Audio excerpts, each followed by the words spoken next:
But what I want to talk about tonight is something that has not really been dealt with all this week. We've talked about the Feast of Unity, the Feast of Joy in great particulars, but the Feast of Rest we have not touched on. And the Lord has put on my heart tonight to share with you the Feast of Rest. And it was a dealing I've had since about 1961. So I can't share all that in one evening. So I have to just kind of touch some highlights and hopefully give you a vision of the Feast of Rest. And I'll have to take you back to where I was in the beginning of the early 60s. I was a missionary in the northern part of Canada, way up in the far north. Had an Eskimo girl living with us. It was a very primitive life. We just had an old farmhouse we lived in, no electricity or no running water. Everything was very primitive. And I had 2 children of my own to care for and 5 children belonging to the other missionaries. And they took off to the States to have meetings, and I stayed there with the family and with the Indians. And I didn't know the Lord in a deep way at that time. I could use the gifts of the Spirit and prophecy and so on, but I didn't have a very close and intimate relationship with the Lord. I didn't know that much about His ways or His plan or His purpose. And so I was most surprised one day. I wasn't even praying at the time. I think I was walking across the kitchen floor. And all of a sudden I was arrested because the Lord had risen up in my temple and was speaking to my heart. And I was almost blown away by what He said. He said, I covenant with you this day to bring you into my rest. Wow. Wow. Wow. I thought, what on earth can that mean? I didn't have a foggy clue what He meant. And I was scared spitless at this word covenant, because I thought, wow, who am I that the Lord should make a covenant with me? I'm a nobody. I thought He just made covenants with men like Abraham and Isaac and Jacob and all those mighty men that we read of in the Bible. I'm just a little housewife here working among these Indians here and looking after these children. How come He could say that word, that mighty word, covenant, to me? And what is this about His rest? I just was upset, and I didn't know what to say. And He repeated it to me 3 times. I covenant with thee this day to bring you into my rest. And finally, I composed myself, and I thought, even though I don't understand this, the Lord deserves an answer. I have to respond to what He said. So this is what I said. I said, oh, Father, I thank you. I thank you for this. Even though I don't understand at all what you mean by this, I thank you for it. And I thank you that you're going to bring it to pass, whatever it is, that you'll do it. I thank you, and I believe that you will do it. And so that was that. And I, like Mary, hid this in my heart and waited to see what would happen. Well, actually, it didn't take too long for something to happen, a most surprising thing, because I didn't know what His rest was, and most of us have had to learn by the Holy Spirit what the rest of the Lord is. And so one day, perhaps several weeks after He spoke this to me, He gave us a practical lesson to understand very clearly what His rest was. He just pulled a number on us one Sunday morning. We lived about 16 miles from town. We were just in a little village living right among the Indians. And on Sunday mornings, we would drive into the town, and we'd have meetings at this little hall with the Indian people. And there was one white family that came. So we were getting ready to go in this Sunday morning. We were getting ready to go in and have a meeting with the people. And we thought we'll stop and have a time of prayer, as we usually did before we went to town. And when we started to pray, the Lord spoke to the lady missionary and said, I don't want you to go to town today. I want you to go out and weed the gardens. Weed the gardens? This is Sunday. I want to rest, Lord. I've been working hard weeding those gardens all week. We don't want to weed the gardens. We didn't have anybody supporting us at all, and so we grew big gardens in the summertime to help us with food. And we spent many hours sweating in the sun weeding those gardens. And for the Lord to say, don't go to church, go out and weed the garden. That just seemed contradictory to everything that we knew. And besides, Lord, it's the Sabbath day. You know, we're not supposed to work on Sunday. You know that. You started this. You said it. It's your law. He didn't pay attention to our arguments whatsoever. Go and weed the garden. All right. And we said to one another, well, do you understand what the Lord is doing? No. But he reassured the lady missionary that if we'd be obedient to him, he would teach us why he's saying these strange things. Okay. So we take our Sunday meeting clothes off and put our old duds on, and we go out and weed the gardens.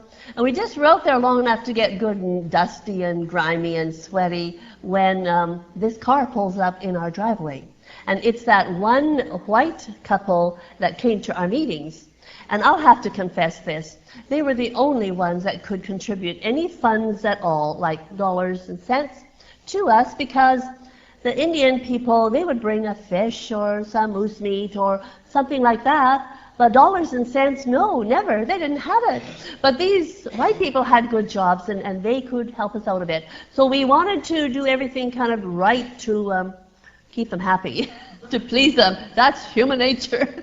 And so we thought, uh-oh, here they come. And this is who they were. They came and found us all dusty and grimy and working on the Sabbath day.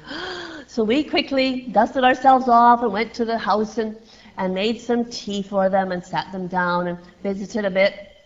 And they looked at us with these pointy eyes, you know, and as much as to say, well, they wanted to know why we didn't come in. And we had no telephone. We couldn't phone and tell them we weren't coming. And they asked what was the problem, why we didn't come in. And they were saying as much as to say, you better make it good, because we don't like what we see. You out there working on the Sabbath when you should be worshiping and being in church. Now, wouldn't you say the Lord set us up? Oh, I tell you, did he ever set us up? And we felt so embarrassed. We thought, oh, Lord, what are you doing here? How are we going to explain this to these people? Well, we couldn't explain it. So the lady missionary said to them, she said, well, I tell you what, I feel the Lord would have us have a meeting tonight. So we'll come in tonight, and you tell the others, we'll be in at 7 o'clock, we'll have a meeting, and we'll tell you then why we're working in the garden and why we didn't come to church this morning. And so, okay, and they have that look on their face, you better make it good, because we don't like what we see. Oh, I tell you. So we began to seek the Lord diligently to tell us why he was having us do this strange thing. And the Lord spoke to this lady missionary, but she didn't tell us. She said, you're going to hear it at the meeting tonight when I speak. I thought, oh, in the meantime, I'm chewing my nails. I'm worried and I'm anxious at what an offense we have been to the believers. And so when we got there and all the people assembled, this white family had a visitor with them, a young man. I don't even think he was a believer, just visiting them, and they brought him along to church. And so my friend got up and she explained what the Lord had said to her about what he'd had us do. And so as clearly as I can, I will speak it to you. The Lord was teaching us about his rest, about his Sabbath. And before I say anything about that, I'm going to just back up just a little bit and look back into the law.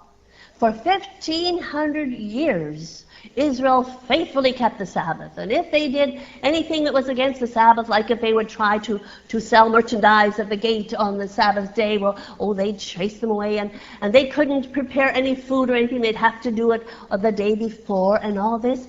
That was a very important thing, that they keep the Sabbath holy, not to do any menial work on the Sabbath.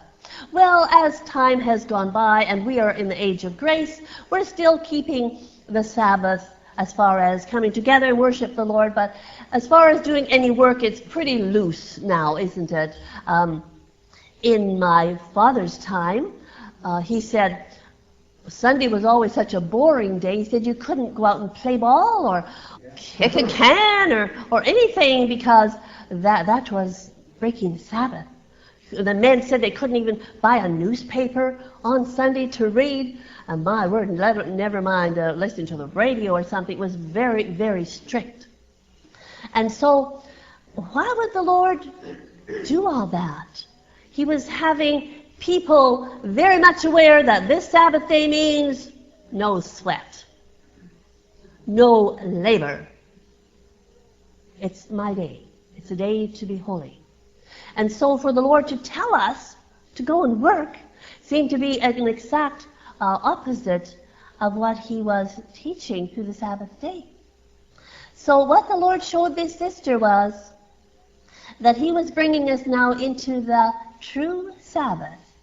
And what we had observed for all this time since the law was a shadow of the Sabbath. But he was going to teach us what the real Sabbath is. And the real Sabbath is not doing our own works, ceasing from our own works, to do the works of the Lord, which doesn't mean anything necessarily with your hands, but to do the will of God. And I remember hearing this verse different times through the years, and my people shall be willing in the day of my power. And that verse used to bug me a little bit because I think they've forgotten a word in there. Willing for what? Willing to do what? My people will be willing in the day of my power. What do you mean, willing, Lord? Willing, there's something missing. But I have found, it was exactly a true word. There's nothing missing there. In the day of his power, we are going to be willing. Yes. Willing for what? Willing to give up our will and let him do his will. And so the Lord was saying, this is what my true Sabbath is. Whenever you do my will, you're walking in my Sabbath, whether it's Sunday, Monday, Wednesday, Saturday. Well, no matter what day it isn't a day anymore. It's a people doing the will of God, ceasing from their own works, from their own labors, from their own sweating, their own mind, their own carnality, their own will. Wow, I thought, my, this is wonderful. You mean it's okay to work on the Sabbath as long as the Lord tells you what to do and says, I want you to do this? Then I'm in rest, and I'm not working even if I'm working. I'm not really working if the Lord says I should do this. And I began to understand that the rest of God is a people who are willing to let God be God and have his way and ceasing from our own ways. And from that point on, my brothers and my sisters, I entered into something that I can only describe as a fast from my own ways. A lady wrote to me recently, someone on our mailing list, and she said, Elaine, I really would like to fast for the Lord, but my health does not permit it. She said, do you know of anything else I could do, like instead of fasting? And I wrote back and I said, the best thing I could advise my sister is to fast from your own ways, from your own thoughts. Now, I've heard different people say through even this camp meeting, and we've all had these struggles, that when you go to pray and you settle yourself down and you look to the Lord, man, all the thoughts arise from the day and from last week, and you're thinking about this and that and everything else. And where is the focusing on God? Because all of these other things, there's no rest in the mind. It's very, very busy, all the things you forgot, you're thinking about them. And if you can get 5 minutes out of an hour for the Lord, you're doing quite well. And so the Lord showed me this, first of all, that we have to bring our mind, bring those imaginations that come into our mind, to bring them into captivity to the Spirit of the Lord. So this was probably the first clue I had that I must fast to my own ways.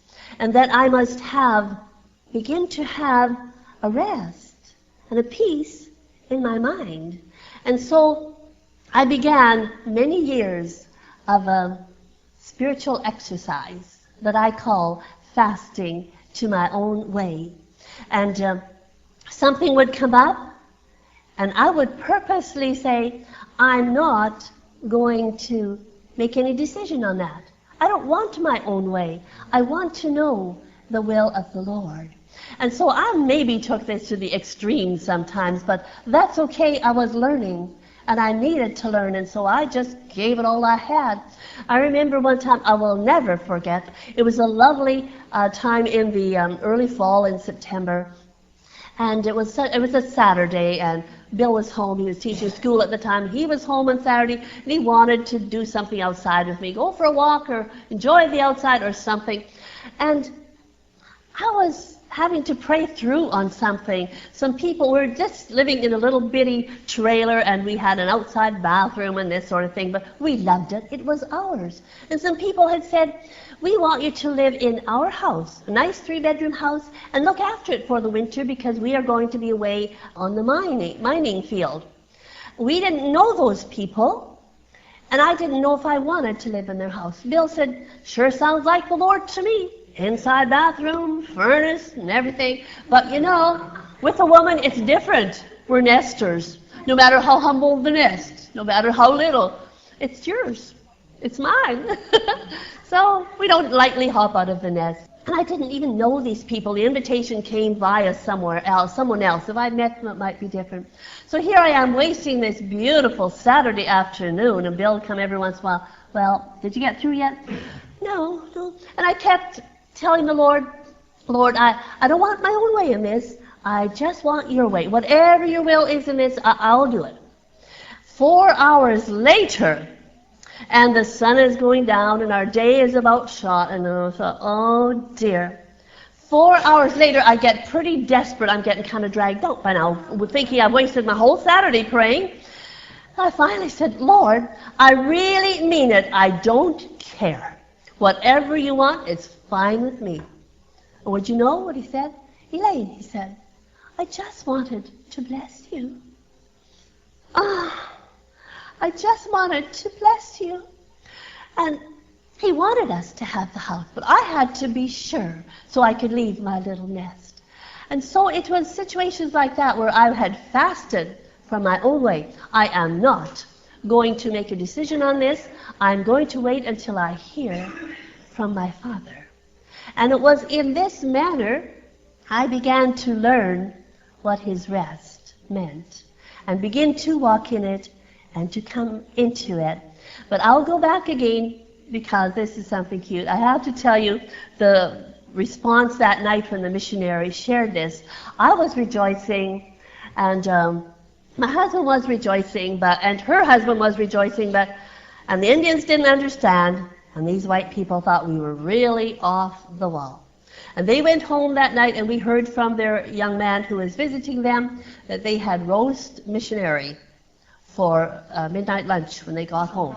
You know what roast missionary is like? They burned us. They thought we were really off the wall, and we never saw their faces ever after that. There goes our contributions. Just like we thought, it's down the tube. But that was all right. And this young man said to someone, and this got back to us via the grapevine, and he was not religious. He said, you know, I thought that made a lot of sense, what they said. That made a lot of sense, that you're in the rest if the Lord tells you to do something. You're not violating the Sabbath. He's the Lord of the Sabbath. If he says you should do something, you're honoring him, and you're obeying him, and you're doing it. But here it is. What will people think? Okay, now just quickly, I'm going to go to, I don't know how much of this I'll share, but we'll keep rattling on till I feel that's enough. At least I want to give you a few thoughts. Anyway, Hebrews 4 and verse 9. I'll maybe go back to verse 7. And he's saying this for you today. If you'll hear his voice, harden not your hearts. For if Jesus had given them rest, and I understand in the original this is actually Joshua. When they first went up, if Joshua had given them rest, then would he not afterward have spoken of another day? There remaineth therefore a rest to the people of God. Can you say that after me? There remaineth therefore a rest to the people of God. And this rest is going to be found in the Feast of Tabernacles, in the fullness. But you don't have to wait to get the fullness before you enter into the rest, because he wants you to start working on that right now. Yes, he does. For he that is entered into his rest, what's happened to him? He also hath what? Ceased from his own works, as God did from his. Isn't that beautiful? Let us labor, therefore, to enter into that rest, lest any man fall after the same example of unbelief. Now, if this isn't a contradiction in terms, I don't know what it is. Labor is labor and rest is rest. But it says here, labor to enter into rest. Well, does that make a lick of sense? To labor to enter into rest? Well, I tell you, that Saturday afternoon I gave up because I wanted to seek the Lord until I knew his will about something. I was laboring to enter into rest. I refused to do my own way, to do my own thing. And so I labored and I travailed in the Spirit and waited before God. You know why it took 4 hours? It took 4 hours till I was willing for the Lord to have his way, whatever it was. It took 4 hours to get my will subdued, to get all my objections underfoot, to get my will subdued. I labored to enter into rest. And I was so glad that the Lord said he just wanted to bless me. We had all kinds of company that winter, and they would not have been happy to go to the outdoor bathroom, etc. So I was very, very pleased that the Lord had granted us that home. Okay. So, laboring to enter into his rest. The rest of the Lord is not just a day.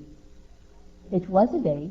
But now it is a people who will yield their own will and cease from their own ways and let the Lord rule.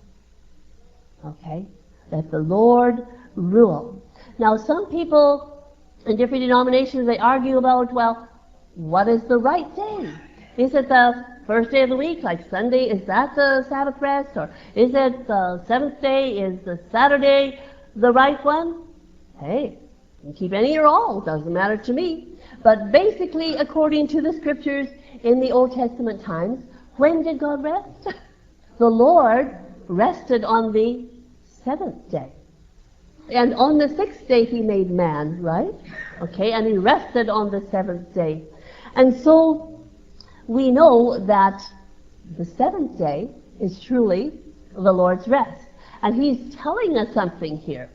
And we can see that man has walked now for 6 days. And there's a prophetic picture here in 1 Peter that gives us a guideline of what a day in the scriptures signifies. Possibly you know this, where Peter said, and 1,000 years is as a day in the Lord. And with the Lord, a day is as 1,000 years, and 1,000 years as a day. We used to think, oh, that means time isn't anything to the Lord. It doesn't matter. A day is 1,000 years. 1,000 years is a day. No. That's very prophetic. And the Lord is giving us a little guideline here. When he's talking about one day, he's talking about 1,000 years. But he's talking about 2 days, he's talking about 2,000 years. And so he created man, and man has been, since Adam, we have been 6 days. We're at the end of the 6th day, or the 6,000 years, and coming into the 7th day. Coming into the day of his rest. We're in that Passover time. I've heard prophecy since I've been here and words from others about the day of the Lord. And the day of the Lord is the Sabbath day. And we're coming away from the day of man. The number of man is what? 6. Okay, we're at the end of the 6th day, and that's man's number. Man's day has come to the end. That's why everything is falling apart. In the religious world, in the economical world, just everything out there is falling apart because it is the end of man's day. Remember one time, not too long ago, I was in prayer, and the Lord began to impress upon me these words about the day of the Lord. And he emphasized it like this: the day of the Lord the day of the Lord. Like as if to say, it's my day, and I'm going to have my way. But wow! I mean, we say the day of the Lord has come and so on, but it's much mightier. We can't say that fast anymore. At least I can. It's the day of the Lord, when He is going to arise, and He's going to have His way, and that is why He's come unto us, unto a people, and said, now, in order to come into this day of the Lord, you must come into my rest. And you don't have to be fully in that day to do so. You start right now, fasting from your own way, and say, Lord, I'm not going to do this unless I know. And at first, like I say, I'd have to pray a long time before I knew, just to get the cobwebs out and all the voices and all that. But I have fasted long enough that it's much easier to hear the voice of the Lord. And I'm learning to go by the rise and the fall of the Spirit within. And I think, to digress just a minute here, because it might be a blessing to you. In the Old Testament, the high priest had on a breastplate and all the stones of the tribes there. And inside the breastplate, there was like an envelope, like a pocket, And in that pocket were kept these stones. We called them the Urim and the Thummim, or lights and perfections. And whenever the high priest would want to inquire of the Lord concerning something, like if the enemy was at their gate, shall we go up and fight, or shall we make a treaty here, or what shall we do? He would take out the stones and look at them, and then make the question to the Lord, inquire of the Lord, and if the Lord was in favor, if the answer was yes, the stones would light up. If the answer was no, the stones would remain dull. And so that was a type and shadow of what we have hidden away in here, in our pocket, in our heart. We have the lights and perfections in there. It's called the Holy Spirit. And so when we ask the Lord something, or we hear somebody say something, perhaps our stones light up. Oh, yeah, we're excited. Or they just remain, what I say, blah. Just stay blah. They don't light up. And if I feel blah, I don't do it. That means no. I used to wonder how the Lord says no, because I never heard Him say no when I asked about something. But I found out that if it's blah, that means no. And if it's peace and you feel the life surging through you, that means yes, go for it. Now, I'm sure you all experience this from time to time, but I would encourage you to learn more perfectly to walk in we call this the rise and the fall of the Spirit within. That's your Urim and Thummim. Even if you can't say those words, they're kind of tongue twisters, that's okay. Go by the rise and the fall of the Spirit. I do that more often than anything. I don't always get words. And the Lord spoke to me one day and He said, the day is going to come when you'll just be able to look and know my will. I thought, wow, that'd be great. I wonder how long it's going to take. But I'm practicing that in my kitchen. I may be making something and I haven't got a recipe, I'm doing something different, and I'll say, Lord, I wonder how much spice I should put in this. And I'm looking to the Lord, and I'm going like this, and then I feel, okay. At this time, please turn the tape over for the conclusion of the message.